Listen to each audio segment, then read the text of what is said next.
Let's also add some parsley.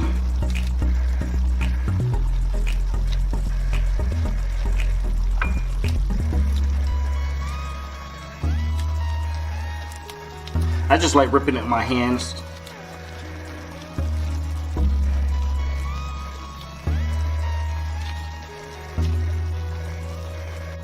Lemon chicken piccata is all completed. Let's take a look at it. So I went ahead and I put a little bit of lemon zest on the top of it, along with, you know, as you've seen before, I put some capers along with the parsley. I sit on the top of some pasta. She's all done. Easy fix, easy make for the family, 35 minutes. Here we go.